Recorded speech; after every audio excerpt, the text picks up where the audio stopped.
네, 감사합니다. 오늘 우리에게 주신 하나님의 말씀은 신약 성경 사도행전 가장 마지막 페이지 마지막 구절 28장 30절에서 31절까지 말씀입니다. 신약 성경 사도행전 28장 30절에서 31절까지 말씀 찾으신 분들은 본인의 성경을 들고 자리에서 일어서 주시기 바랍니다.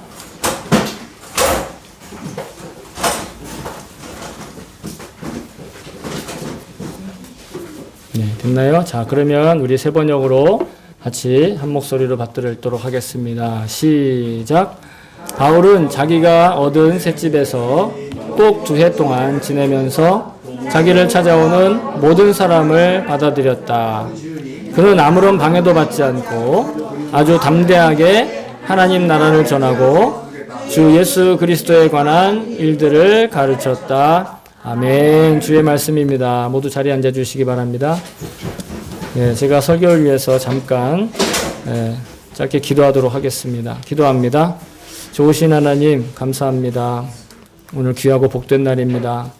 그리고 너무도 놀라운 날입니다. 왜냐하면 감히 하나님의 말씀을 전하고 그 하나님의 말씀을 들을 수 있는 시간이기 때문입니다.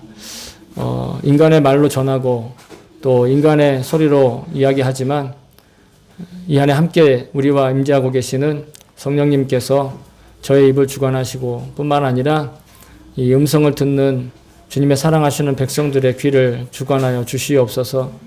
그래서 비록 사람의 음성으로 들으나 하나님의 음성으로 들을 수 있는 기적과 같은 시간 될 수 있게 도와주시옵소서. 우리는 무익합니다. 그러나 주님은 영원한 능력으로 우리와 함께 계십니다. 감사드리며 예수님의 이름으로 기도합니다. 아멘. 할렐루야. 주 이름을 찬송합니다. 예, 우리 지난 주일에는요, 바울이 행한 일들을 본보기로 해서 그리스도인들이 정말 아름다운 그 어떤 그리스도인다운 그런 모습들에 대해서 말씀을 나누었는데요. 그리스도인들이란 바로 변하지 않는 진리인 성경의 말씀을 붙들고 각 시대에 성령을 통하여 말씀하시는 시대의 양심으로 살아가는 그런 사람들이다. 이래 말씀을 드렸습니다. 바울뿐만 아니라 그 이후에 수많은 그리스도인들이 그 믿음의 선배들이 주의 말씀을 듣고 순종해서 오늘날 우리에게까지 이 귀한 약속이 전해졌습니다. 여러분들도 그 전해진 그 말씀을 기억하며 하루에 하루만큼씩 잘하고 또 주님 앞에 순종하고 그 삶을 싸움으로 말미암아서 정말 우리 교회가 계속 말씀하고 있는 복음으로 인하여 아름답고 자기답고 행복하고 사랑이 넘치는 그런 삶을 그리고 뿐만 아니라 활기와 생기가 넘치는 그래서 거룩한 삶을 사는 그런 여러분들 될 수 있기를 다시 한번 주의 이름으로 축복합니다. 진심으로 소망합니다. 아멘. 아멘. 아멘. 네. 사도행전 이제 마지막 구절인데요. 두 구절이지만 마지막 구절인데 이 구절을 보면 이제 바울은 로마에 2년을 더 머물면서 자기 셋집에서 주의 말씀을 전했다. 계속해서 전하고 있다. 이런 말씀으로 마무리가 됩니다. 사도행전이 마감되는 이 시점에 다시 한번 사도행전 제일 처음에 이 사도행전을 제가 숫자를 놓고 기록을 했는데 146번째, 148번째군요. 148번째 말씀으로 여러분과 함께하고 있습니다. 처음에 우리가 어떤 말씀부터 시작을 했는지 제가 그래 돌이켜 봤습니다. 그랬더니 사도행전 1장 1절부터 2절에 이렇게 시작을 하더라고요. 데오빌로여, 내가 먼저 쓴 글에는 무릇 예수께서 행하시며 가르치시기를 시작하신부터 그가 택하신 사도들에게 성령으로 명하시고 승천하신 날까지를 기록하였노라. 이 사도행전은 누가라고 하는 사람이 기록하였습니다. 그래서 누가가 기록한 책이 또 한 권이 있는데 그것이 바로 누가복음이라는 책입니다. 누가복음에서 예수님의 행하시고 또 가르치신 것에 대해서 누가가 이야기를 했고 기록을 남겼고 그리고 그것에 근거해서 사도들이 또한 가르치고 전하고 그리고 그들의 행실을 기록해 놓은 것이 바로 사도행전이라는 것이죠. 그러므로 사도행전은요, 누가복음의 연장선 안에 있는, 즉 복음을 들은 이들의 복음 이후의 역사에 대해서 이야기를 하고 있습니다. 복음을 믿고 주님과 동행한 사도들의 행하고 실천한 것들을 쓴 것이죠. 그래서 저는 이 넓은 의미에서 사도행전은 곧 동행일기라고 해도 과언이 아니다, 이렇게 보고 있습니다.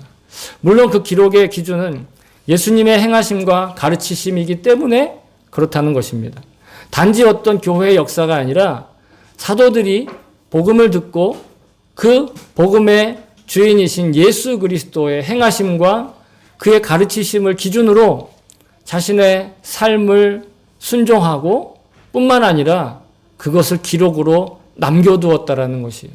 만약에 그들이 그 기록을 남겨두지 않았더라면 우리는 성령의 역사와 어떻게 우리에게 복음이 전해졌는지 도무지 알 길이 없는 것이죠.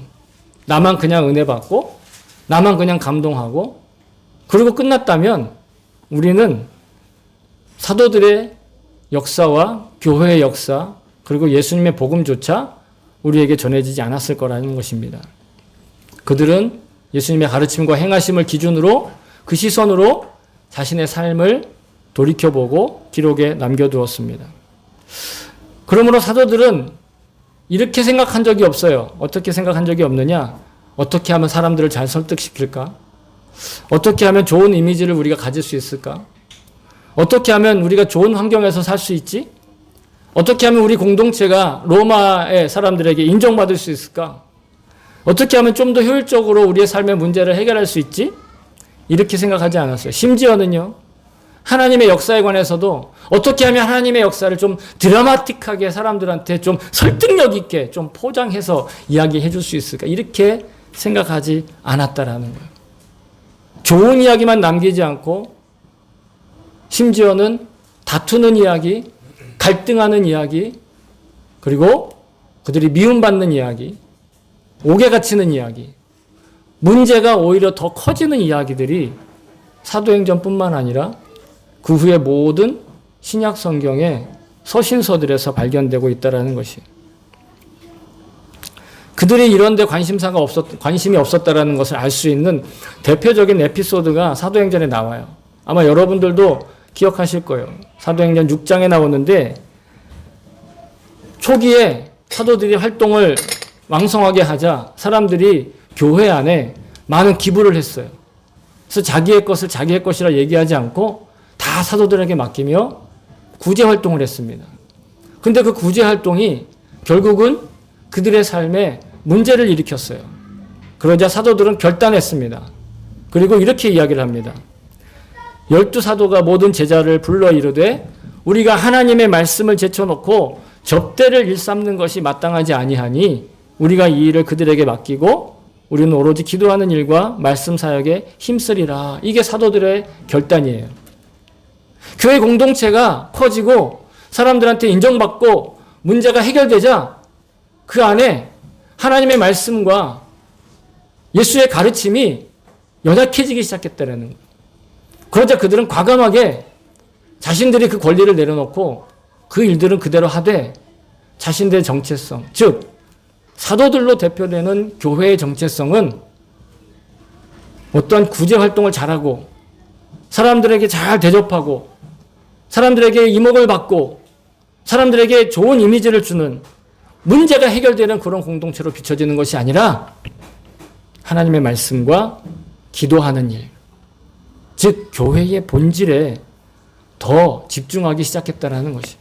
여러분, 교회의 본질은요, 사람들을 얼마나 말 설득하느냐, 사람들에게 얼마나 인기가 좋아지느냐, 사람들한테 얼마나 더 좋은 걸 줄 수 있느냐가 교회의 본질이 아니에요. 물론 교회가요, 사람들을 설득해야 될 때도 있어요.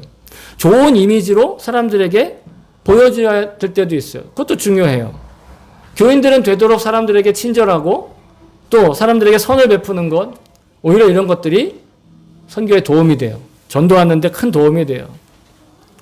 그래서 이러한 요소들은요, 설득력 있는 것과 좋은 이미지와 사람들에게 선을 베푸는 것, 구제 활동하는 것, 전도 활동의 디딤돌이 될 수 있어요. 그런데 여러분, 만약에 교회가 본질의 무게중심을 두지 않은 채 그 디딤돌에만 의지하면 결국 그 디딤돌이 나의 균형을 잃게 만드는 걸림돌이 될 수 있다는 것입니다.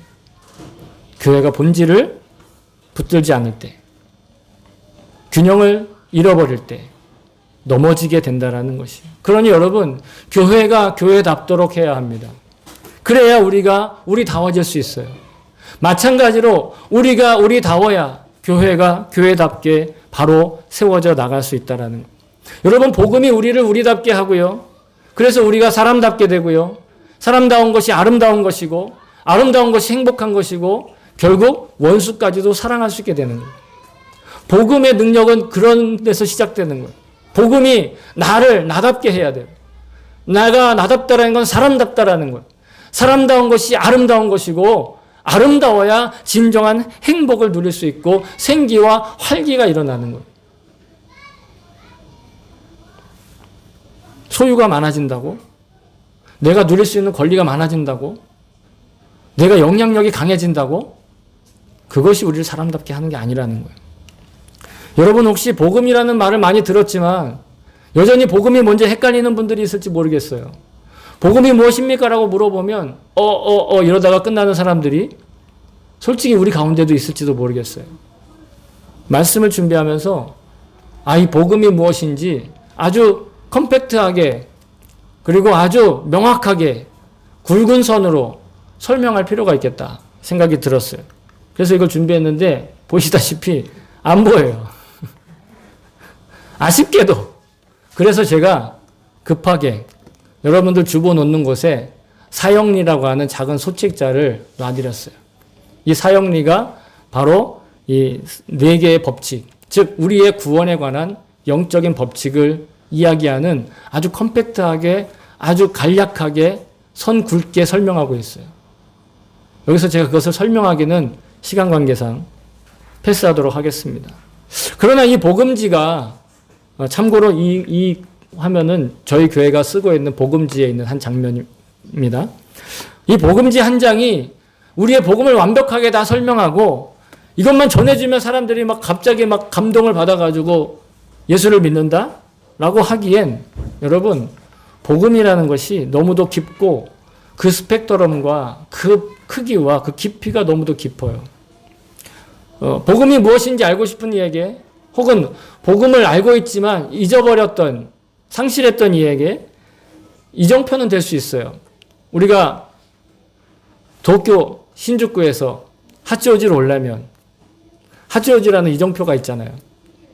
거기에 하치오지의 역사, 하치오지가 왜 하치오지인지, 하치오지는 언제 시가 됐는지, 하치오지는 누가 했는지 이게 적혀 있지 않아요. 그냥 하치오지라는 글자만 적혀 있는데 우리는 그것을 통해서 하치오지에 올 수 있게 됐죠.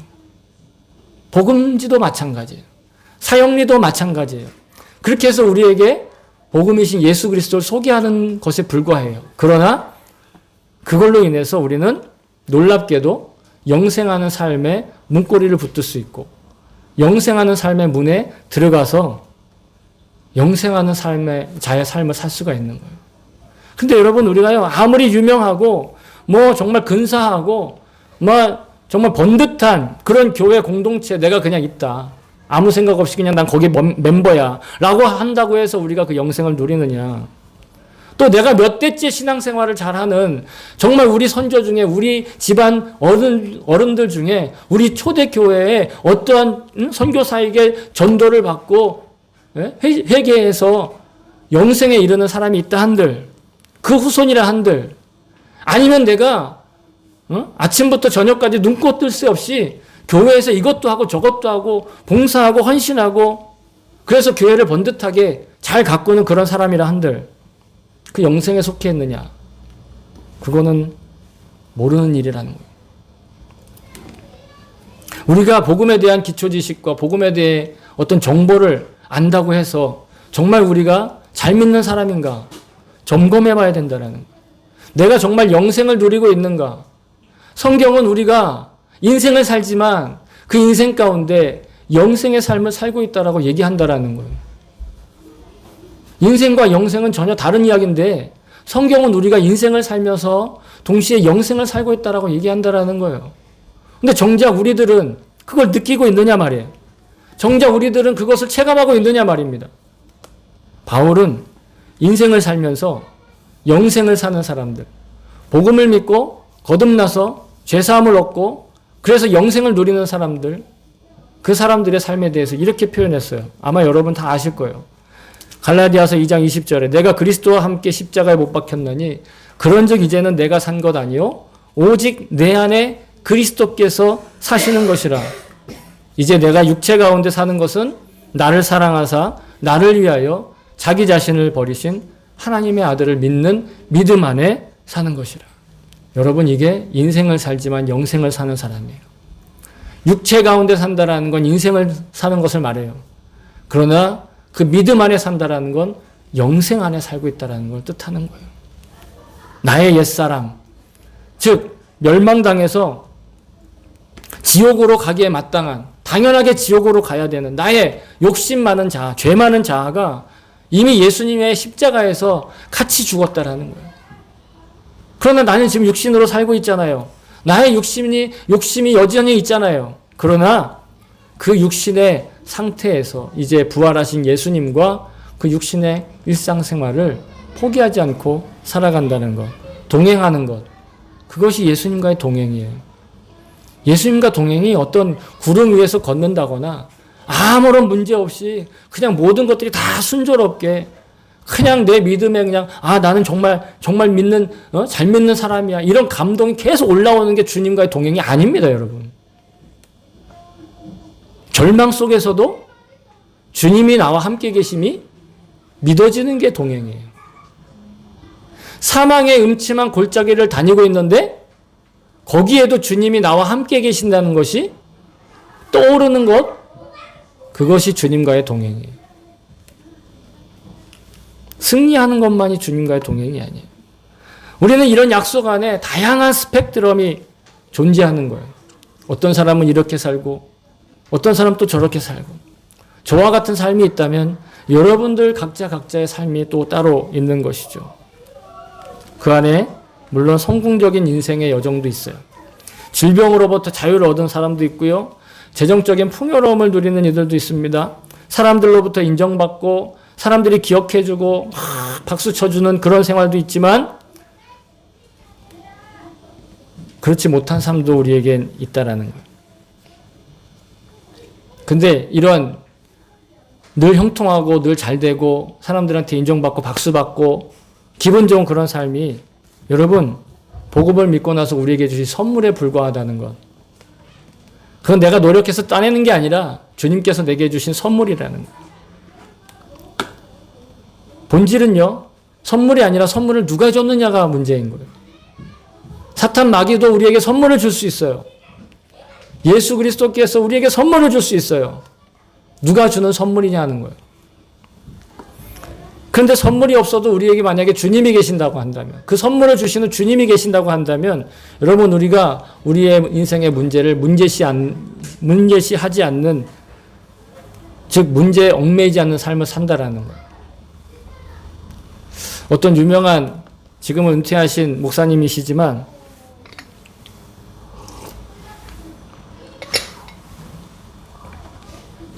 해외에 자주 말씀과 집회 말씀을 전하러 가시는 한국의 유명한 한 목사님이 일본에도 오셨더랬어요. 그 목사님이 이런 얘기를 했어요. 한 번은 자기가 영국에 집회를 하러 갔대요. 영국. 그랬더니 그때 자기 아들 중에 한 아들이 영국에 가면 아빠 그 영국 군인실에 이렇게 앞에 경비서는 그 영국 병정 인형이 있으면 그 영국 병정을 사다 달라고 그렇게 얘기를 했대요. 그 목사님이 그 이야기를 듣고 나서부터 갑자기 집회를 가는데 집회가 자기의 목적이 아니라 아들을 위해 선물을 사는 게 목적이 되었어요.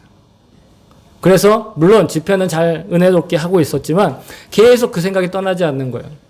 그래서 첫째 날이 되어도 영국 병정, 두 번째 날이 되어도 영국 병정, 세 번째 날도 영국 병정. 그러다 보니까 주최를 하던 어떤 목사님과 대화를 하는 가운데 그 얘기가 번뜩 나온 거예요. 그래서 목사님이 그 얘기를 했더니 그러면 거기에 가면 있을 거라고 했는데 가보니 없는 거예요. 너무 마음이 이제 막 일본어 이라이라 한 거예요. 막 안절부절 못하는 거예요. 그러다가 어떻게 공항에 갔는데 비행기 출발 1시간 전에 드디어 영국 병정을 발견한 거예요. 우연히 화장실에 갔다가 돌아오다가 발견한 거예요. 얼마나 기뻤겠어요. 그것까지 그 영국 병정을 사기까지 자기 마음이 얼마나 졸였고 그 아들을 생각했고 그 아들을 위해서 그 선물을 마련해야겠다는 그 아버지의 마음을 계속 떠올리면서 비행기를 탔어요. 그 인형을 사가지고. 그리고 집에 왔습니다. 그리고 초인종을 눌렀어요. 반가운 아들의 목소리가 들립니다. 아들아, 아빠다. 아들이 기뻐하면서 아버지를 맞으러 나옵니다. 그러면서 아버지를 크게 환영해요. 그리고 아들에게 영국 병정 인형을 건네주면서 이제 그 스토리를 시작하려는 순간 아들이 그 인형을 낚아채서 자기 방으로 쏙 들어가더래요. 감동이 없으시군요. 아들에게 필요한 건 아빠가 아니라 그 선물이었던 거예요. 그러니까 아빠의 이야기도 필요 없고 아빠가 돌아왔다는 것에 대한 기쁨도 잠깐이었고 아빠가 뭔가를 이야기하려고 하는 것도 들리지 않는 거예요. 그러면서 하시는 말씀이 많은 선물을 받은 오늘날의 교회의 성도들이 복음을 믿고 신앙생활하는 게 바로 이런 선물만 구하며 선물을 가져다 주시고 선물을 준비하기 위해서 애달고 안절부절하며 그 선물을 위해서 준비하던 하나님 아버지의 심정과 그 과정에 대해서 관심을 갖지 않는 것은 아닌가 반성을 하게 되었다라는 거예요. 여러분 만약에 선물을 가져다 주는 이가 아버지 혹은 누군가 나와 그냥 남과 같은 그런 관계라고 한다면 선물을 아무리 맞는다고 한들 마치 그것은 연말 연시에 고아원에다가 수많은 선물 박스를 가져다 놓고 고아원 아이들을 그 선물 박스 앞에 줄 세워놓고 자기의 선행을 자랑하기 위해서 사진 찍는 어떤 기업가나 정치가와 다를 게 무엇이겠습니까? 아무리 선물이 많이 들어온들 아무리 좋은 선물을 받는다 한들 그 선물을 주는 사람과 나는 아무런 관계가 없는 사람이라고 한다면 그런 선물을 받으시겠습니까? 아니면 선물이 없던 있던 상관없이 나에게 언제든 선물을 주실 수 있고 나에게 언제든 능력 주실 수 있고 나에게 언제든 나와 함께 계실 수 있는 그리고 나를 잊지 않으시고 영원토록 영생토록 나를 주목하고 계시는 그분과의 삶을 여러분 더 기뻐하시겠습니까? 우리는 선물에 기뻐하는 자가 아니라 그 선물을 통하여 나에게 선물 주시는 나의 주인 되시고 이 세상 창조주이신 하나님 아버지를 주목하며 바라볼 수 있는 그런 믿음의 삶을 살기를 원합니다. 바울은 2년 동안 자기의 셋집을 찾아오는 사람들을 단 한 사람도 거절하지 않고 모두를 환영했다고 그랬어요. 모두를 다 받아들였다고 했어요. 바울의 이런 태도를 다른 성경 구절에서 볼 수 있는 구절이 있는데 고린도전서 9장에 나옵니다. 고린도전서 9장 21절 22절에 보면 이렇게 기록하고 있어요. 율법 없는 자에게는 내가 하나님께는 율법 없는 자가 아니요 도리어 그리스도의 율법 아래 있는 자이나 율법 없는 자와 같이 된 것은 율법 없는 자들을 얻고자 함이라. 복잡하지만 뒷구절이 중요한 거예요. 또 22절 약한 자들에게 내가 약한 자와 같이 된 것은 약한 자들을 얻고자 하며 내가 여러 사람에게 여러 모습이 된 것은 아무쪼록 몇 사람이라도 구원하고자 함이. 사도 바울이 자기를 찾아오는 사람들을 받아들이고 수용하고 얼마든지 오세요라고 환영했던 이유는 자기가 그 사람들한테 인정받기 위해서도 아니고 자기가 지금까지 살면서 살아왔던 어떤 노하우를 전해주기 위함도 아니고 자기가 지금까지 어떤 삶의 어떤 그 여러 가지 드라마틱한 요소들을 통해서 그 드라마틱한 요소들을 사람들한테 얘기해주고 자랑하기 위해서 아니었다는 거예요. 삶의 노하우를 전해주기 위해서도 아니에요. 또 어떤 뭔가 대단한 일을 자랑하기 위해서도 아니었다라는 거예요. 바울은 예수님을 만났을 때 이미 알고 있었던 것이 있어요.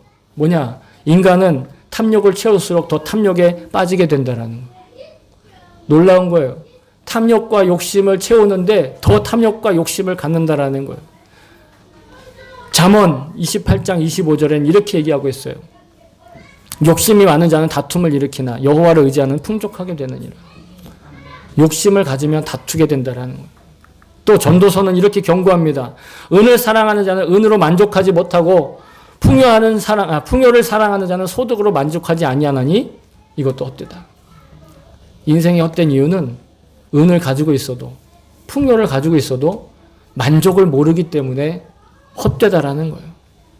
그러니 여러분, 교회가 가지고 있는 목표는 어떤 세속적인 결과물을 내고 그것을 달성해서 자랑하고 사람들한테 보여주기 위한 기업이나 사회봉사 단체가 아님을 우리는 알아야 된답니다. 알아야 되는 것입니다. 그럼에도 불구하고 우리에게 만약에 눈에 보이는 어떤 목표가 필요하다고 한다면, 우리도 뭔가 인생에 보람이 있어야 한다고 한다면 무엇일까? 그것은 여러분, 살아계셔서 지금도 우리에게 임재하고 계시는 주님과 매일매일 동행하고 있다는 그 삶을 기록에 남기는 거예요. 그런 동행의 증거를 하루만큼 쌓아가는 거예요. 마치 나만의 사도행전을 기록하듯이 그렇게 쌓는 거예요. 그것이 여러분 동행일기입니다. 그것이 예수 동행일기예요. 그게 어떤 특별한 능력을 자기가 자랑하기 위해서나 특별한 능력을 자기가 남들에게 보여주기 위해 어떤 드라마틱한 소설을 쓰는 게 아니에요. 장문을 하는 게 아니에요. 오늘 내가 힘든 일이 있었다. 그런데 갑자기 주님이 생각났다. 그리고 주님의 십자가가 생각나면서 나의 힘든 일과 주님의 힘든 일이 겹쳐져서 느껴졌다. 그러나 나는 여전히 힘들다. 그렇지만 나는 포기하지 않는다. 여러분, 이것이 제가 한번 썼던 동행일기의 내용입니다. 승리하는 것만이 동행일기가 아니에요. 실패해도 우리는 동행일기를, 그리고 예수님과의 동행을 기록으로 남길 수 있어요. 여러분, 인생에 있어서 꿈과 비전 중요합니다. 목표도 중요합니다. 그런 꿈을 이루고 비전을 이루는 일에 있어서 여러분, 이 세상을 창조하신 하나님의 권능과 하나님의 능력이 얼마나 필요한지 아십니까? 그게 우리의 실질적인 능력이 되는 거예요. 어떠한 사람의 노하우나 어떠한 사람의 지식이나 지금까지 전문가가 가지고 있어서 어떤 지식이나 정보, 그것보다 더 중요한 건 내가 이 세상을 창조하신 하나님과 정말 관계자인가, 내가 그분과 진짜 관계 있는 사람인가 하는 거예요. 눈에 보이는 성과, 효과적이고 능률적인 방법으로 완성된 유익한 것들, 그게 처음엔 득이 될 것 같지만 결국은 우리에게 독이 될 수 있다는 거예요. 득이 아니라 독이 될 수 있다는 거예요. 하지만 우리의 인생에서 실패라고 여겨지는 것들, 저주라고 여겨지고 그게 무슨 복이야라고 여겨지는 것들, 그러한 것들도 만약에 주님의 임재 가운데, 주님과 동행하는 가운데 맞닥뜨려주고 만나는 것이라면 여러분, 그것이 우리에게 우리의 인생을 든든하게 세우는 머릿돌이 되는 것을 믿습니다. 그래서 예수님이 이렇게 말씀하셨어요. 예수께서 이르시되 너희가 성경의 건축자들이 버린 돌이 모퉁이 돌의 머릿돌이 되었나니 이것은 주로 말미암아 된 것이요 우리 눈에 기이하도다 함을 읽어본 적이 없느냐. 건축자들은 전문가예요. 전문가는 쓸모없다고 버린 돌이었어요. 그러나 그 돌이 오히려 그 집의 머릿돌이 되었다는 것입니다. 근데 그 일은 아무도 이해할 수 없어요. 우리의 상식을 초월하는 일이에요. 그래서 기이하다라고 말하는 거예요. 하나님의 하시는 일은 그런 기이한 일들로 우리의 삶을 완성해 나아가신다라는 것입니다. 주님과 동행하며 그 동행한 일과를 돌이켜보고 반성하고 하루를 정지하는 것, 그것은 내 인생에서 버렸다고 여겨지는 것들조차, 도무지 이건 복이 아니다라고 여겨지는 것조차, 도무지 이것은 내가 받아들일 수 없다라고 여겨지는 것조차도 기적의 주인공으로, 기적의 증거로 삼을 수 있는 그런 주님을 믿는, 순종하는 일이라는 것입니다.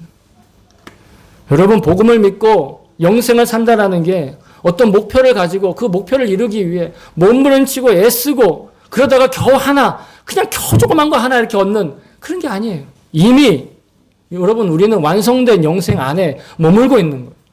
예수 그리스도께서 자신의 온몸을 던지고 바치셔서 완성해내신 영원토록 변함없는 그 반석에 지금 우리가 서 있는 거예요. 그런데 왜 우리가 그 영생의 삶을 포기하게 되는가? 우리가 연약해서도 아니에요.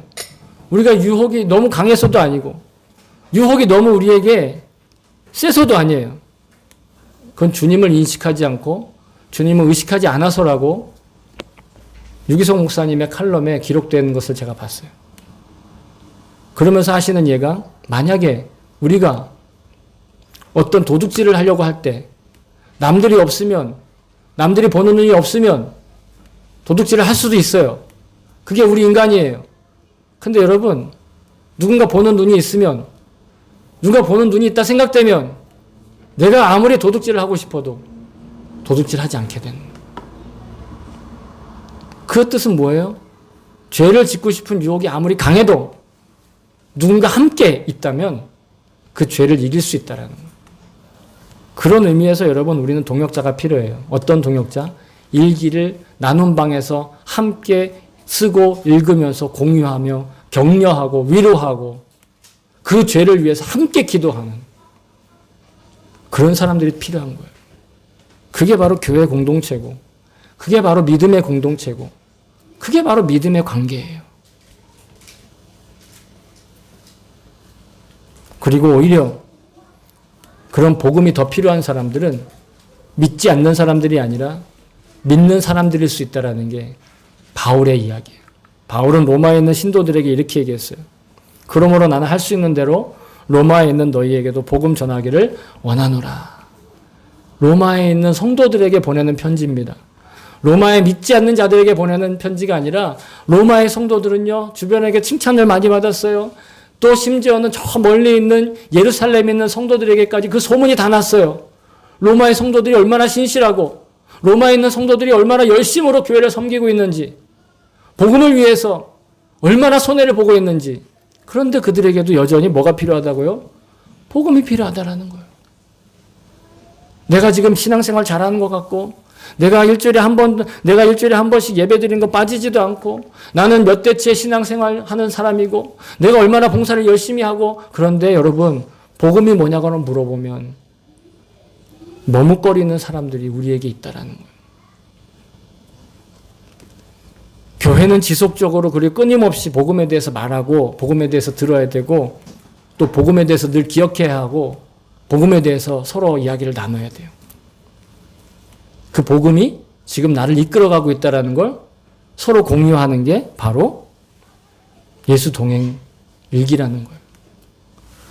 물론 일기 안 쓸 수 있습니다. 물론 일기를 나누지 않을 수 있습니다. 그러나 그 전에 전제되어야 될 게 있어요. 그렇다고 한다면 나는 말씀과 기도로 내 삶을 시작하고 말씀과 기도로 내 삶을 마감하며 말씀과 기도로 내 삶의 모든 것들을 다 전적으로 초점을 맞추고 살아야 그래야 가능해요.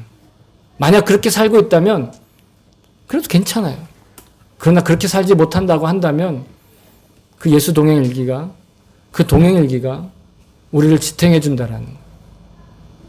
죄의 유혹이 왔을 때 허물의 유혹이 왔을 때 넘어지려고 할 때 내가 실족하려고 할 때 나를 붙들어주는 누군가의 공동체가 그 일기를 통하여 함께 힘을 낼 수 있다는 거예요. 저는 이번 사도행전 강해 설교를 마감하면서 주님께 기도했습니다. 이제는 무엇을 그 어떤 말씀을 나누어야 할까요? 그랬더니 사도행전은 사도들의 동행일기라는 마음, 감동을 주셨어요.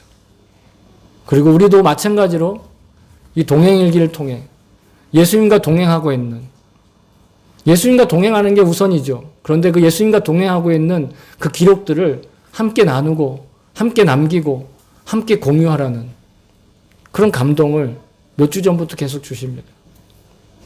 마침 5월이 가정의 달이고 5월은 또 새로운 시작의 봄의 시작을 알리는 시기에 딱 맞춰서 이 설교 본문이 끝났습니다.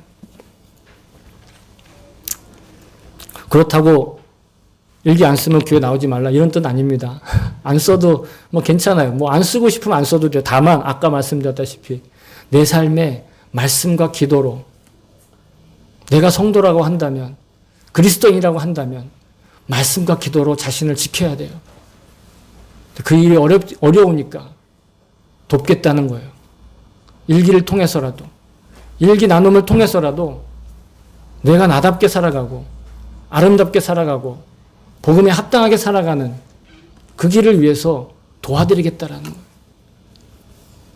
바라겠는 저와 여러분이 정말 복음을 믿고 회개하여 죄사함을 얻고 영생을 누리는 이 놀라운 복된 삶을 누리는 일에 나는 죽고 예수로 사는 그 거룩한 소명을 완수해 나가는데 정말 여러분 힘을 얻으시고 또 아름다운 주님의 자녀로 살 수 있기를 다시 한번 소망합니다. 사랑하는 성도 여러분, 바울이 로마에서 순교합니다.